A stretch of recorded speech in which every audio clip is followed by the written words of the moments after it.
Yo, what's up mga ka-treasure? We have a new item to unpack and kakarating lang nito from our suking pinagkukunan or source ng mga good cards. So, si Sir Javi. So, let's open this up agad para makita natin kung quality ba yung pinadala sa atin, which is all of the time naman. Sobrang quality niyan ni Sir. Sa kanya tayo lagi kumukuha and tested na yan pag siya yung nagpapadala. So, as you can see, I'm still cutting it through to open the main package. And consistent yan. Pag nagpadala si Sir, naka box or carton box yung mga pinapadala niya. Like this one. So, naka-pack siya. And we just need to cut the tips. Just give me a moment. Then, so dalawa yung nilagay niya.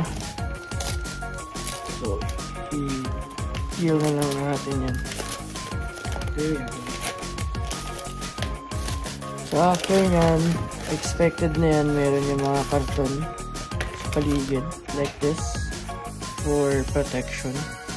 So let's just cut this pieces of cardboard as well. Each sides, meron yan. Matik yung tracer. And, ayan.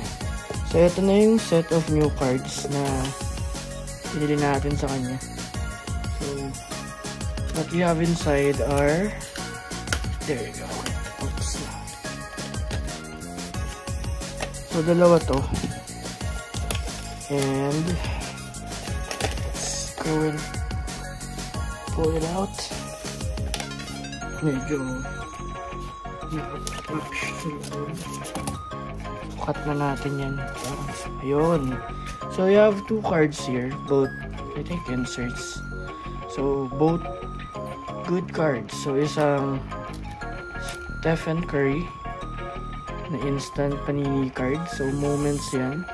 All-Star game, yung nag-turnaround 3-point shot siya. Napakakas na shooter talaga niyan. Loadin natin yan, si Steph Curry. So, this is his instant panini All-Star card. And, ito,